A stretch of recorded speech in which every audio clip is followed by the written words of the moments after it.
an odd thing happened was, and by the way, a decibel is defined as the smallest increment of change in hearing that the human ear can hear. So we're talking about very tiny things. But what happens is, much like as you look in the mirror and you get accustomed to your hair growing out and you don't notice it was growing, I really never noticed that they were doing that, and still put a few records on Spotify that hit 100 million. So it's not like that. Nice. Brag a little bit. Tell me a couple of people besides Snoop and Zed that have your speakers, because you're going to be quite a popular man. You know, there's Future has 4 systems in his studios in Atlanta. We've got Dr. Dre, Snoop, Kendrick Lamar, Rafa Sardina, great. We love Rafa. Great producer, engineer. Yeah. Rick Simpson, the producer of Coldplay, and Coldplay Studios have him out there.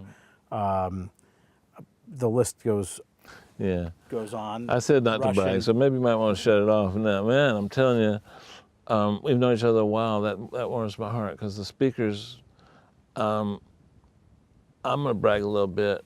I'm blessed because I've been doing this a while. You guys know me.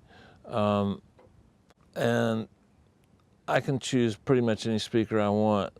And my room was constructed for these speakers. That's how much I wanted them, and that's how much I knew that I was going to like them. We spent serious 6 figures on this room, and that was no risk I took in making sure that the room was created in such a way that these speakers would be optimized, which, by the way, doesn't take that much to do. Tell me about the new speakers, the 12-inch. I'm pretty fascinated with those. Right, so we came out with this new speaker, the Treo 812 CFM.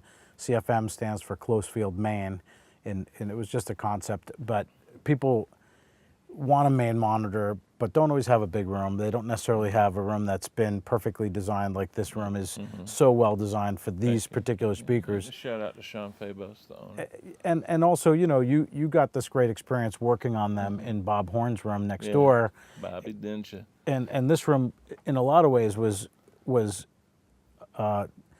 taken from some of the concepts there, and then it was a ripoff, yeah. Yeah, but perfected too. You had the chance to go back and do everything exactly as you'd wanted.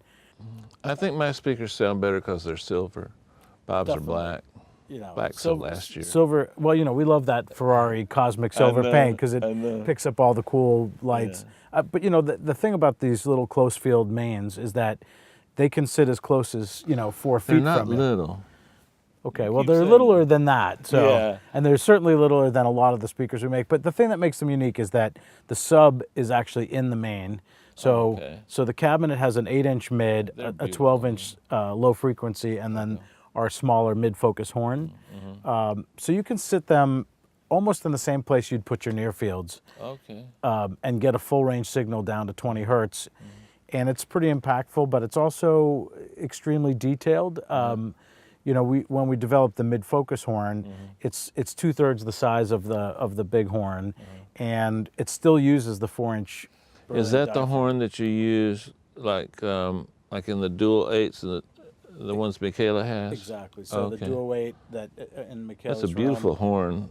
You see all of these wooden horns, right? So they're precise. Right. They start with a solid block of wood, and the way the horns are done, they start with a block of wood. It's a solid block of wood. In the horns that you have, it's called 12/4, which is 3-inch stock by 12.5 inches deep. Wow. And that has to also be free of knots, cracks, and it has to be an actual really solid, pure piece of wood.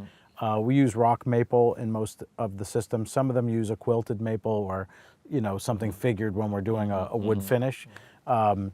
And in the smaller MF horn, that's a 2.5-inch piece of stock, and then it's reduced on the CNC machine. But then it goes into a shaper, which is a big round blade that spins at 600 RPM, and literally you take the horn lip and it goes through in a jig, and it actually cuts the rest of the shape into it, and almost to the point where you just need a little bit of sanding. Wow. But that's a scary blade, I got to tell you. Like, I don't want to go anywhere near it. Yeah.